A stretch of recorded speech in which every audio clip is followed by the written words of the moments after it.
సుప్రీంకోర్టులో తెలంగాణ ప్రభుత్వానికి ఊరట లభించింది. ఇటీవల చేసిన వైస్ ఛాన్సలర్ల నియామకాల్ని సర్వోన్నత న్యాయస్థానం సమర్థించింది. దీనిపై ప్రతివాదులకి కోర్టు నోటీసులు జారీ చేసింది. ఈ కేసులో తెలంగాణ ప్రభుత్వం తరఫున ముకుల్ రోహత్గి తన వాదనలు వినిపించారు.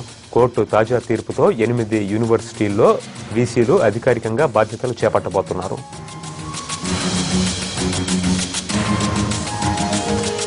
తెలంగాణలో వీసీల నియామకాలని సుప్రీంకోర్టు సమర్థించింది. ఈ డెవలప్మెంట్స్ పై మరింత సమాచారం మా ప్రతినిధి సురేష్ ఢిల్లీ నుంచి అందిస్తారు. సురేష్, ఈ కేసుకు సంబంధించి సుప్రీంకోర్టు ఏం చెప్పింది తాజా? ఇవాళ సుప్రీం అత్యున్నత ధర్మాసనం ఎదుట వీసీల నియామకంపై తెలంగాణకు సంబంధించిన కేసు విచారణ జరిగింది.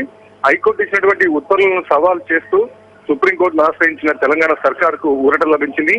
8 యూనివర్సిటీల్లో వీసీల నియామకాన్ని సవాల్ చేస్తూ గతంలో బీసీలకు సంబంధించిన నియామకాన్ని తప్పుపడుతూ హైకోర్టులో ఉపాధ్యాయ వర్గాలు వెళ్లడం జరిగింది. దాని కారణంగా హైకోర్టు స్టే విధించడం జరిగింది. అయినా 4 వారాలు గడువు ఇవ్వడంతో సుప్రీంకోర్టును తెలంగాణ సర్కారు ఆశ్రయించింది. అయితే తెలంగాణ సర్కారు వీసీల నియామకం పైన ఇచ్చిన జీవో నంబర్ 1 సమర్థిస్తూ వీసీల నియామకాన్ని ఆమోదిస్తూ ఇవాళ సుప్రీంకోర్టు అత్యున్నత ధర్మాసనం నిర్ణయించింది.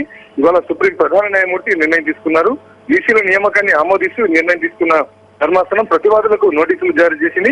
మరి కొద్ది రోజుల తర్వాత కేసు విచారణ సుప్రీం ఎదుట రాబోతుంది. ప్రస్తుతం అయితే ఊరట తెలంగాణ సర్కార్కు లభించిందిగా భావచ్చు. ఎందుకంటే జీవో నంబర్ 1 విడుదల చేసిన తర్వాత 8 మొత్తం మంది నియామకాల్లో 6కు సంబంధించి గతానికి సంబంధించినటువంటి జీవోకు సంబంధించిన నియామకాల ప్రకారం నిబంధనల ప్రకారం నియమించారు. ఈ కొత్త నిబంధనలు జీవో 1 కారణంగా ఇటు తెలంగాణ, పాలమూరు 2 యూనివర్సిటీల్లో 5 ఏళ్ల లోపు అనుభవం ఉన్న వారికి నియమించడానికి తప్పుపడుతూ హైకోర్టును ఆశ్రయించారు.